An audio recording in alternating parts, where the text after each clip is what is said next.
허환구의 라디오 오늘. 여러분 안녕하십니까, 허환구입니다. 이재명 더불어민주당 대표가 한미일 연합훈련을 친일 국방, 국방 참사라고 비판한 데 이어 어제는 우길기가 한반도에 다시 걸리는 일이 생길 수 있다며 비판의 강도를 높였습니다. 그러자 정진석 비대위원장은 이재명의 일본군 한국 주둔설은 문재인의 김정은 비핵화 약속론에 이어 대한민국의 안보를 망치는 양대 망언이자 거짓말이라고 비판했습니다. 그러면서 조선은 왜 망했을까? 일본군의 침략으로 망한 걸까? 조선은 안에서 썩어 문드러졌고 그래서 망했다. 일본은 조선 왕조와 전쟁을 한 적이 없다고 지적해 또 다른 논란을 낳고 있습니다. 고조된 안보 위기가 정쟁으로 가라앉지는 않을 텐데요. 정쟁은 판단만 흐리게 할 뿐 아무 도움이 되지 않겠죠. 10월 11일 화요일 라디오 오늘 광고 듣고 시작합니다. 기름값도 금리도 올라. 내 월급 빼고 다 올라. 걱정 마. 렉스턴이 다 내려준대. 10월 렉스턴 또는 렉스턴 스포츠 구매 시 매주 10톤씩 유류비 지원으로 기름값 걱정 다운. 초절이 1.9%로 금리 걱정 다운. 그리고 출고 대기 시간도 다운. 지금 바로 당신의 렉스턴을 픽업하세요. 상용자동차 전시장에서. 네, 라디오 오늘 화요일 순서 시작하죠. 1부 안영진의 쾌도 난법, 안영진 변호사와 함께하겠고요. 2부 이슈오늘에서는 올해 중대재해처벌법이 시행됐지만 아직 이해가 부족한 부분이 많은 것 같습니다. 잠시 후 안홍기 산업안전지도사를 연결해서 자세한 얘기 들어보겠습니다. 이어서 안동 MBC 특집 라디오 드라마 존의원을 들으시겠습니다. 라디오 오늘 유튜브로도 다시 들으실 수 있습니다. 많은 애청 바랍니다.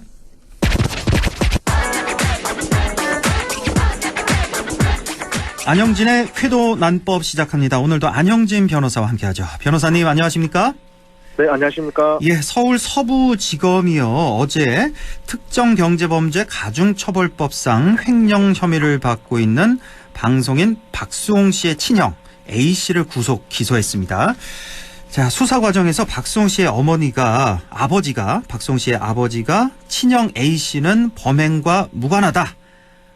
본인이 다 했다라고 주장을 해서 재산범죄의 경우 친족 상도례를 노린 거 아니냐는 분석과 함께 이제는 친족 상도례를 폐지할 때라는 주장도 제기가 되고 있습니다.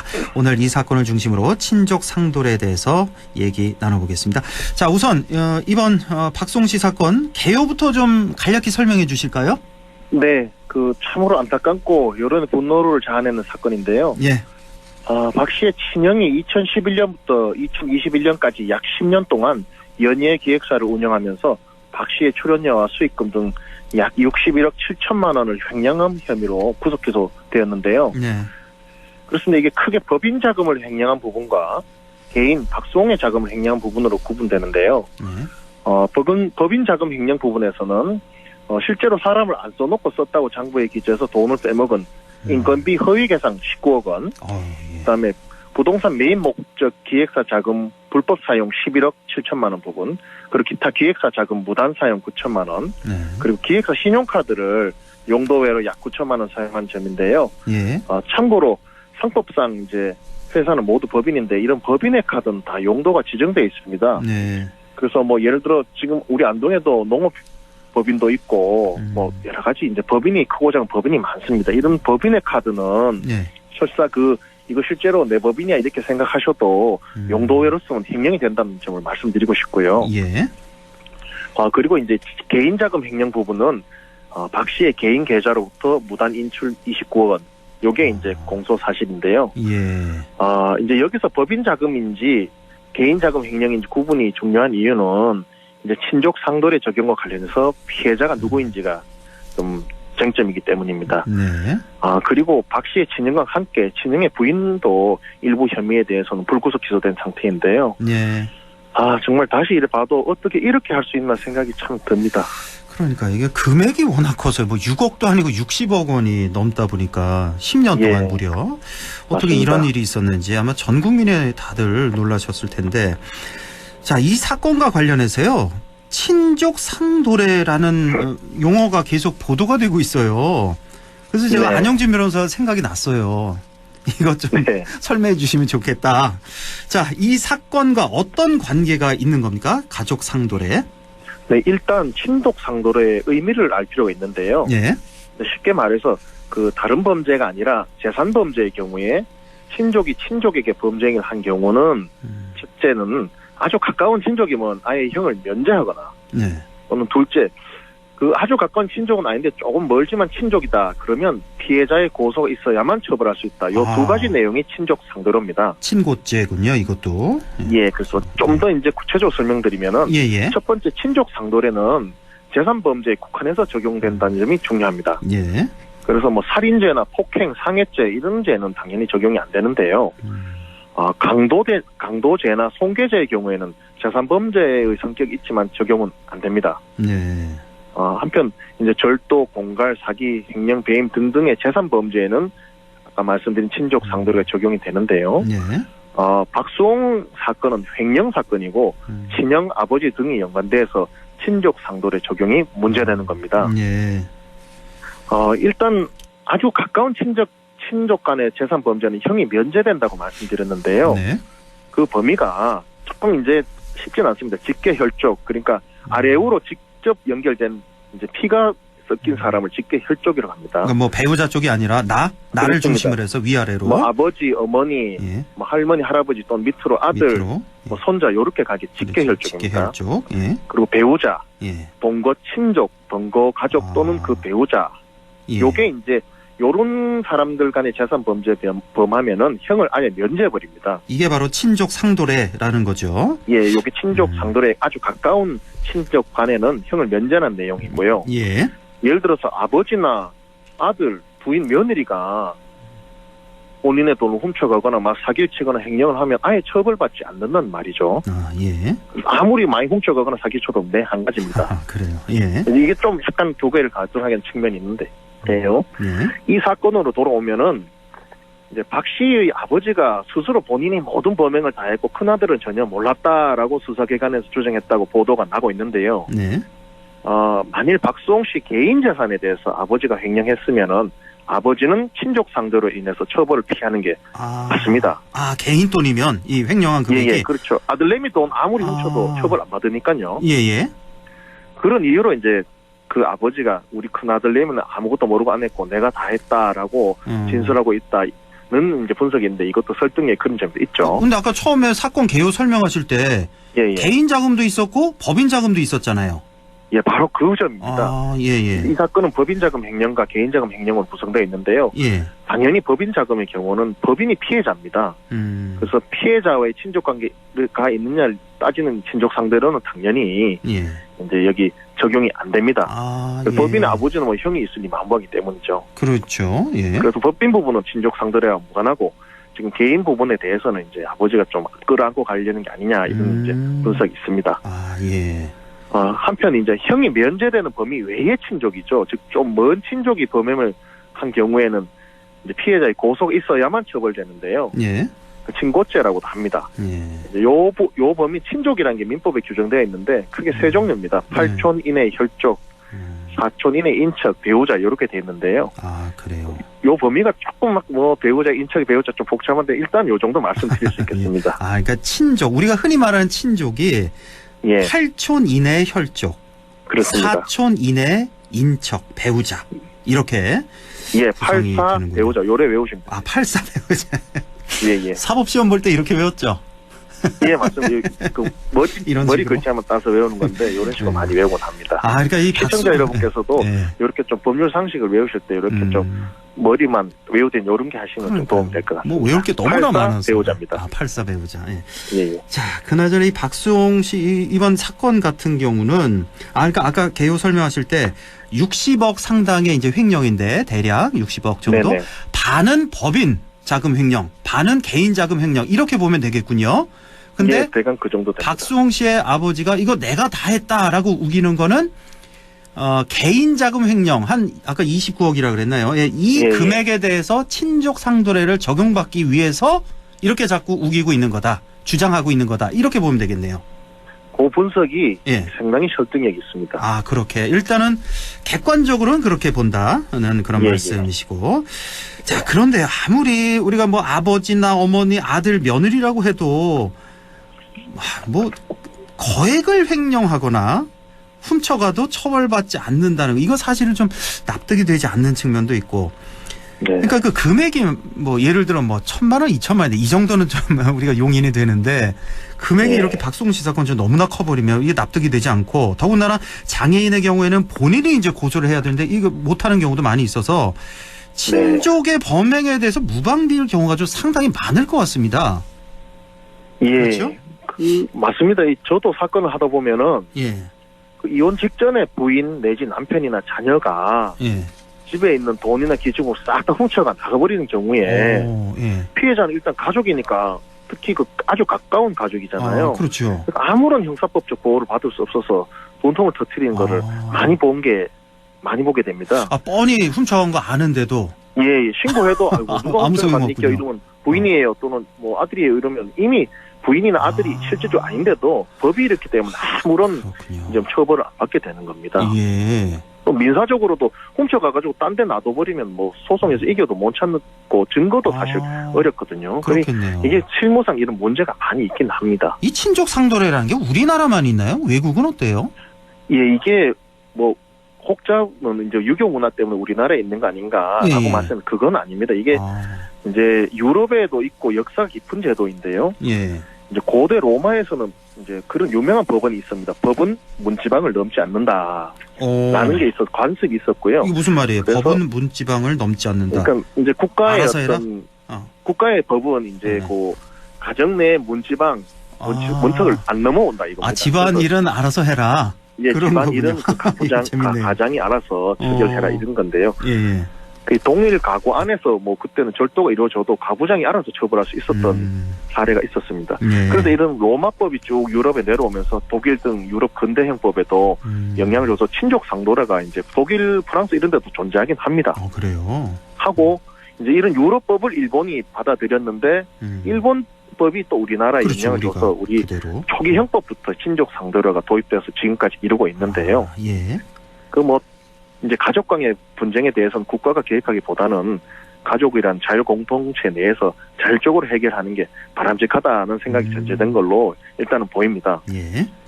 그 사실 이제 오래전에는 가족 간의 재산 범죄를 그래봤자 그 액수가 미미하고 뭐 그걸 가지고 굳이 형사법적으로 다스리는 게 타당하지 않는 게 많은 경우가 있었습니다, 사실. 예. 그리고 애들 뭐 아버지요 뭐 지옥에 산다고 가져가서 까져먹고 이런 것도 많고요, 사실. 예. 이제 그런 게 이제 적용되는 건데, 예. 근데 현대 사회를 보면은 그 액수라든지 그 계획성, 죄질에 있어서 정말 일반 범죄를 훨씬 뛰어넘는 경우가 많습니다. 예. 그 뭐 이번에 기소된 박수홍 사례도 그 경우죠. 깜짝 놀랄 정도인데요. 예.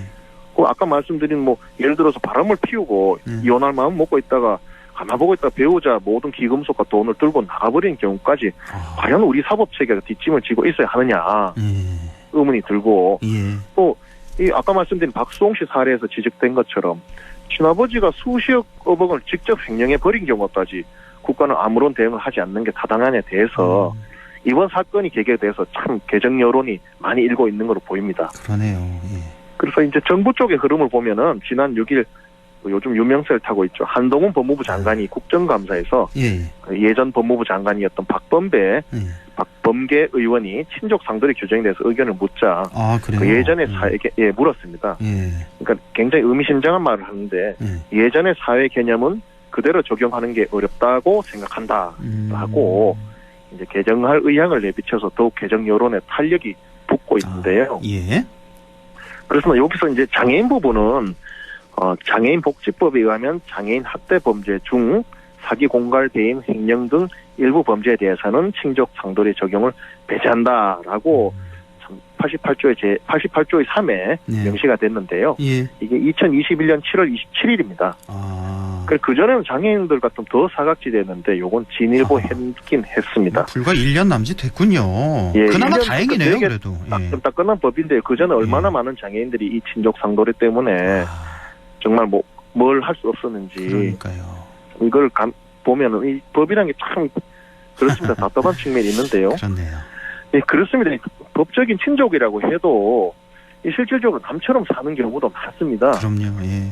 그리고 수십억 사기치는 배우자나 자녀 등의 경우에는 오히려 가족 관계보단 피해자를 보호하는 게 우선으로 보입니다. 네. 이런 경우까지 과연 친족이라고 처벌을 면제하거나 또는 뭐 신고죄라 그래서 고소가 있어야만 처벌을 할 수 있게 하는 건 좀 아니라는 생각이 든다는 분들이 많고요. 예. 이제 정치권이 지금 뭐 여러 가지 분쟁을 많이 하시는데 이번 사건을 계기로 분출되고 있는 민심을 잘 담아서 개정안을 만드는 게 중요하다 보고요. 그렇겠네요. 저도 민심이 잘 전달될 수 있도록 미력에만 돕겠습니다. 아, 예. 그러니까 우리 안영진 변호사도 친족 상도례 이거 뭐 좀 개정할 필요가 있다 이렇게 말씀이 들리는군요. 예, 저도 맞습니다. 이렇게 설명 쭉 들으면서 그러니까 뭐 갑자기 없애버린다 이런 것보다도 네. 금액 상한선 뭐 이런 걸 좀 정해놓으면 어떨까 싶네요. 지금 언뜻 드는 생각인데 뭐 예를 들어 뭐 그렇죠. 5천만 원 뭐. 이상 횡령이면 처벌 가능. 그렇죠. 뭐 1억 이상면 처벌 뭐 이런 식으로 해야 될 것 같습니다. 뭐 60억 원을 횡령했는데 네. 무죄라니요. 이건 안 되죠.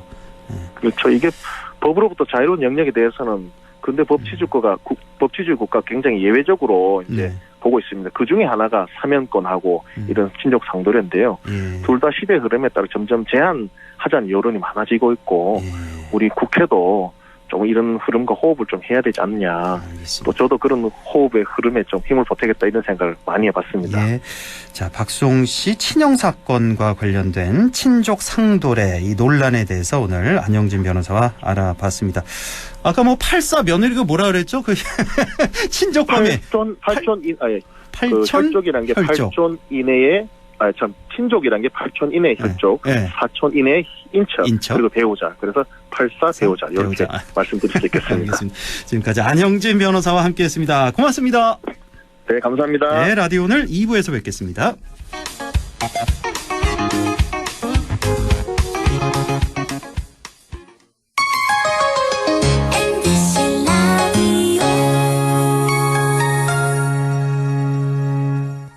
가구 살 땐 꼭 한번 가보자. 안동 명품 가구 백화점. 흑표 흑침대, 양성국 갤러리, 금성침대, 한국가죽소파, 장수돌침대. 다양한 브랜드 가구를 한 곳에서 쇼핑할 수 있는 대형 가구 전시장. 안동 명품 가구백화점. 예, 며느라. 밥 했어? 설거지 했어? 쓰레기 버렸어? 청소했어? 빨래했어? 개밥 줬어? 아들 낳았어? 딸 낳았어? 아무것도 안 하고 싶다. 이미 아무것도 안 하고 있지만 더 격렬하게 아무것도 안 하고 싶다. 지금은 그냥 라디오만 듣고 싶다.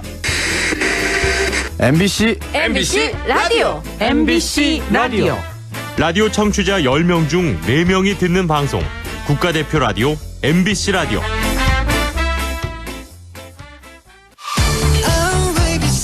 당신은 무슨 세대인가요? 트로트를 좋아하는 10대 김유나 양은 X세대? 랩을 좋아하는 60대 조영구 할아버지는 MZ세대? 회식도 업무만큼 중요하다는 20대 정수진 양은 Y세대? 욜로를 주장하는 50대 유튜버 정수길님은 Z세대? 그럼 정감 있는 손편지가 좋다는 30대 최연아 씨는? 웹툰을 즐겨보는 40대 이용진 씨는? 세대의 알파벳에 편견을 갖지 마세요. 개인의 차이는 있어도 세대 차이는 없으니까요. 우리는 같은 시대를 살아가는 세대입니다. 공익광고협의회. 마음을 열어줘. 다가가 나 속삭이도록 언제나 나 생각으로 행복해야 해요.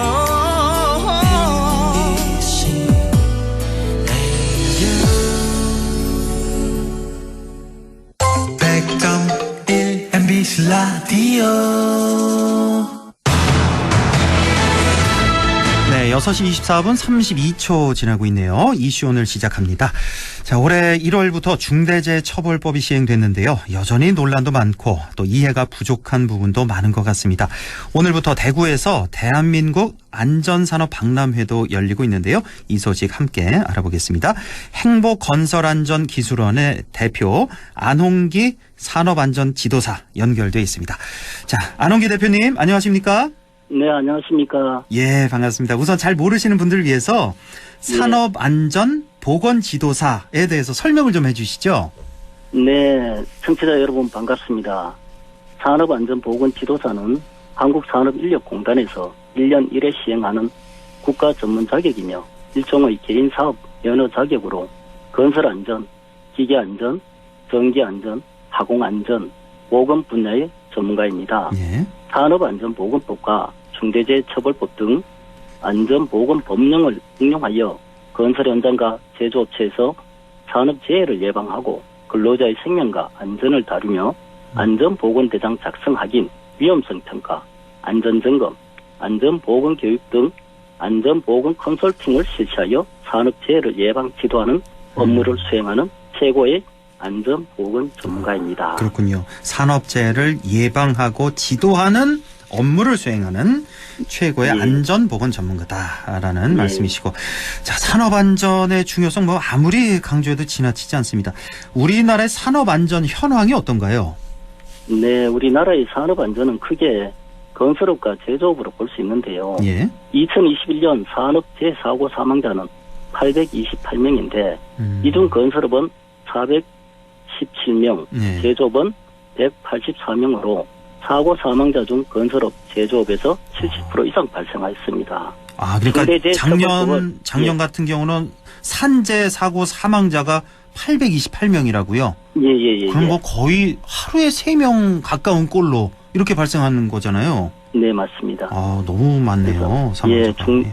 중대재해처벌법을 시행한 2022년 원래 산업재해 사고 사망자 수가 지난해 같은 시기와 비교해 소폭 줄었지만 예. 건설업과 중소규모 사업장의 산업재해의 고질적인 문제들은 여전히 해결되지 않고 있습니다. 예. 업종별로는 건설업, 규모별로는 50인 미만 사업장, 연령별로는 60세 이상 근로자, 재해 유형별로는 떨어지면서 가장 많은 사고 사망자가 발생하여 예. 중소규모 현장의 산업재해 예방 대책을 보다 실효성 있게 추진해 나가야 할 것으로 보입니다. 중대재해처벌법 올해부터 시행이 됐는데 작년 같은 시기와 비교해서 뭐 그렇게 크게 줄지는 않았다는 말씀이시고. 네, 맞습니다. 예. 건설업종, 50인 미만 사업장, 60세 이상 근로자, 이게 또 떨어짐 사고, 추락 사고, 이게 가장 많았다는 말씀이시고.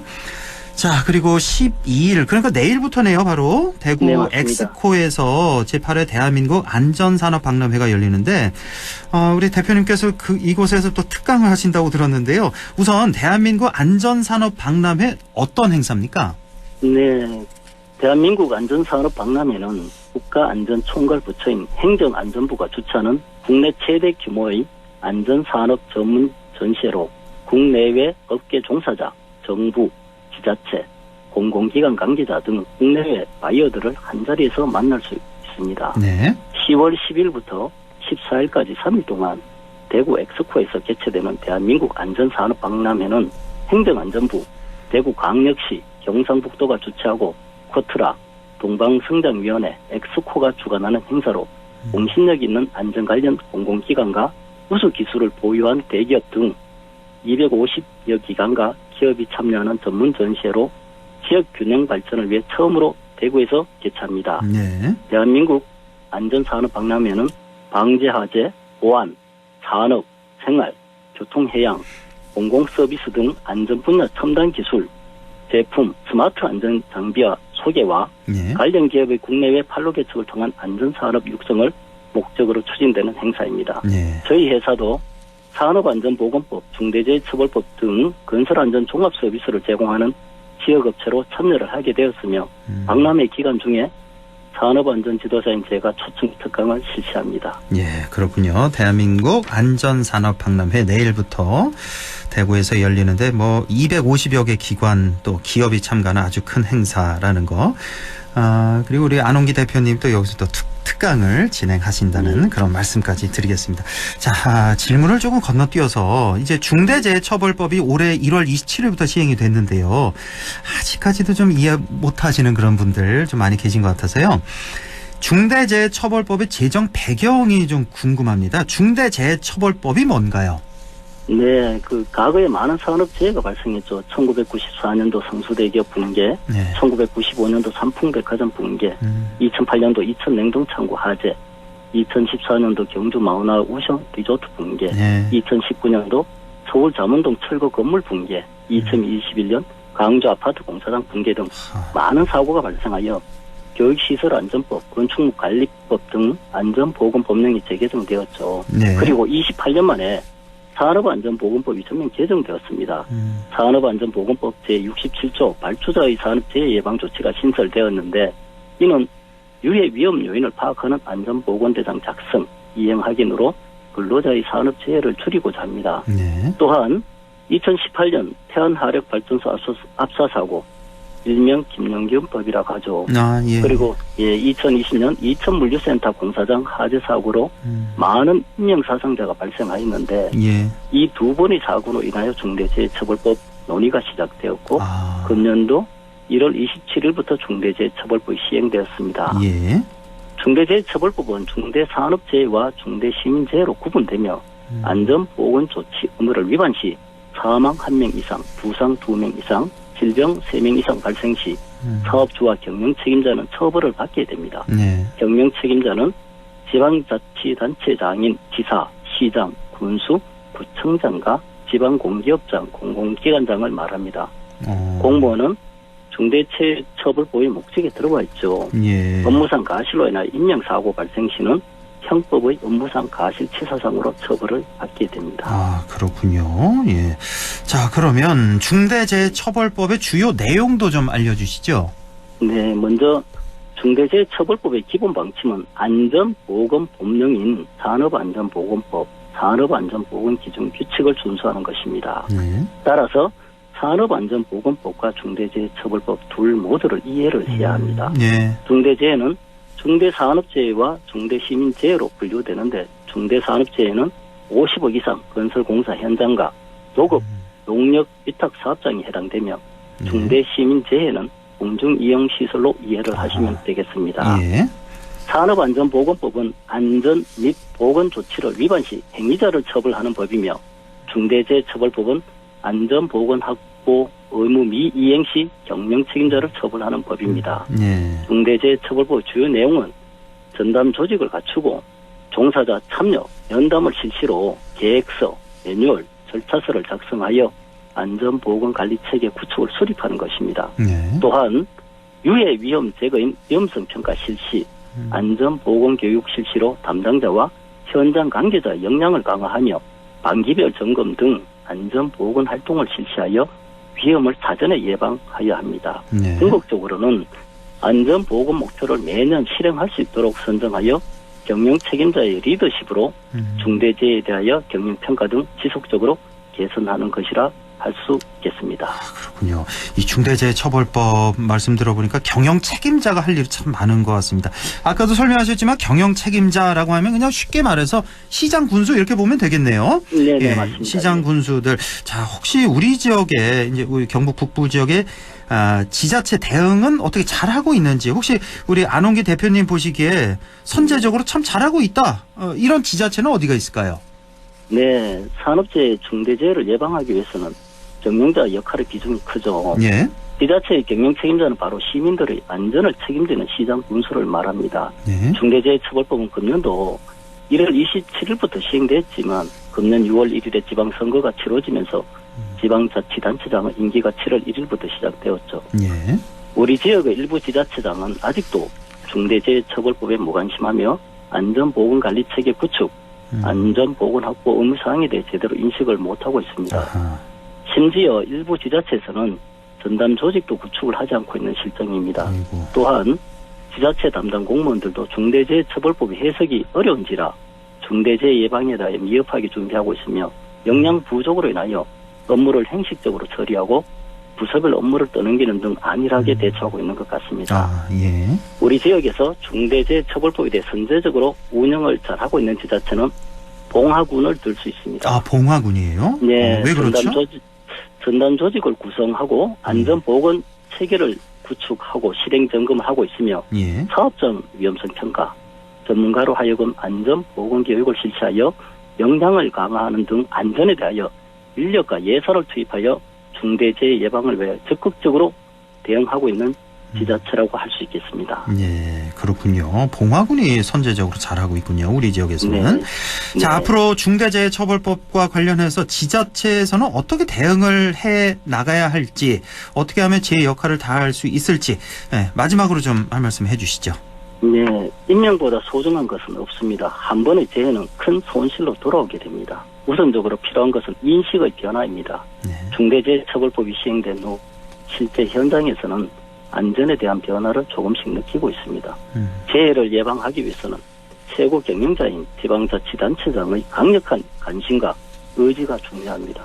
체계적으로 조직을 갖추고 안전에 대한 예산과 인력을 적극적으로 투입하여 사업장과 건설 현장에서 유해 위험 요인을 개선하는 위험성 평가를 실시하고 전문가에게 자문 조언을 통해 계획을 수립하며 관련 공무원, 현장 관계자 등 안전보건 교육으로 역량을 강화하여 안전보건 활동, 모니터링, 점검으로 피드백을 실시하여 지속적으로 개선을 한다면 중대재해 예방에 큰 효과를 발휘할 수 있다고 봅니다. 예, 알겠습니다. 오늘 아주 소중한 말씀 잘 들었습니다. 산업안전과 중대재해처벌법에 대해서 말씀 나눠봤습니다.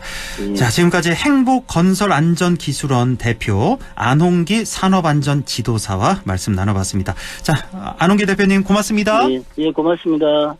예.